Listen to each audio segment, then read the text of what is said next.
Here again with my first Big Bang Theory Season 8 episode review video. Before I get into that though, pretty important, if you aren't caught up to the point where I am, maybe rewatching or watching the Big Bang Theory, or you're just not entirely sure, then you definitely need to take the initiative and pay attention to the episode's title, which of course I'll mention, as well as put in the description. If that happens to be the case, you're not caught up, it would be my recommendation that you don't watch this video any further to avoid any potential spoilers. And for those of you that are wondering, I've watched this show at least 3 times all the way through, just rewatching it to live all the funny moments and discuss it with you in the comment section. So this will be the Big Bang Theory Season 8, Episode 1, the Season 8 premiere. The title of this episode is called The Locomotion Interruption. And this will be my review, reaction, recap after just finishing watching the episode. It's been 45 days since the season finale, or Season 7 finale, of The Big Bang Theory, and Sheldon is in his underwear at the train station. Sheldon asks a woman if she's knitting a pair of pants that potentially he could use, and nobody wants to help Sheldon with his lack of pants situation. It's morning time and Penny is doing yoga. She has much shorter hair now.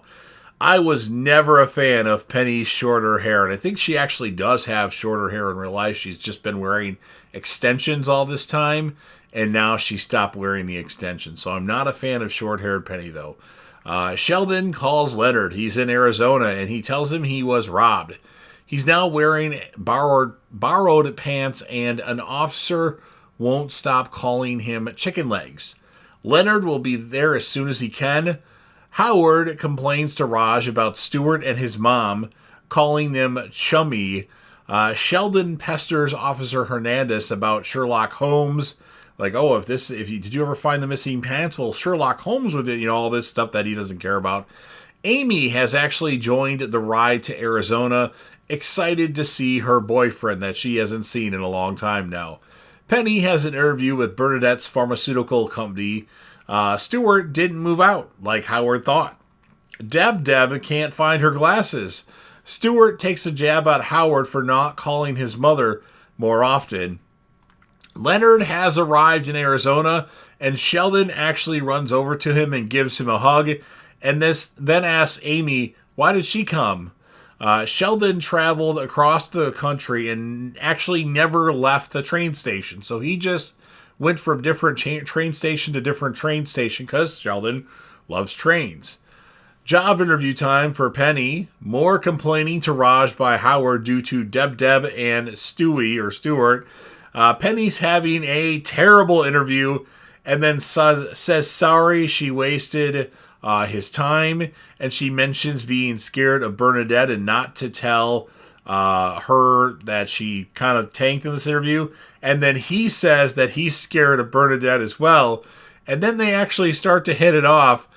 Sheldon makes a joke about getting home and wanting to have coitus with Amy just to see if she's actually paying attention to their conversation or not, and then he admits that he failed and didn't want Amy to know. Amy tells Sheldon it's okay with her that he's not perfect. That comment hurts Sheldon's feelings. Howard and Stewart have a verbal spat. Sheldon has finally made it home. Sheldon says he's feeling renewed and ready to deal with any changes that come his way. Leonard opens the apartment door and right away, your hair is different. You changed your hair. I can't take any more of this. I'm out. Sheldon shows Leonard and Penny his pictures from different trains during his 45-day adventure to end the episode. So I didn't think this episode was going to be that good, but it was actually somewhat entertaining from what I remember. So I'm going to score the episode an 8.1 out of 10. And my character of the episode is going to be Sheldon, because he was just hilarious, especially like, you changed your hair. I can't take any more of this change. And then, as many of you know, I rate Penny, because that's the reason why I started watching The Big Bang Theory, because I saw her on the screen. So for Penny in this one, I'm going to give her a 7.5 out of 10. So you've heard everything that I have to say. Now it's your turn. If you're a fan of The Big Bang Theory and want to talk about The Big Bang Theory with me and help me out with the YouTube algorithm, or if you're just a fan of JDev TV in general, make sure that you Hulk smash that like button, share the video with a friend, put this video on any one of your social media platforms. Don't forget to sound off in the comment section about what your thoughts are on this episode of Big Bang Theory. What did you think about it? What would be your score? Who would be your character of the episode? And if you want to rate Penny like I do, fine with me. Just make sure you do that in the comment section. And then last but certainly not least, don't forget to hit that sub button, subscribe to the channel. You are watching the video anyway. Join the team, show your damn support, and be a part of something special. And JDev will return.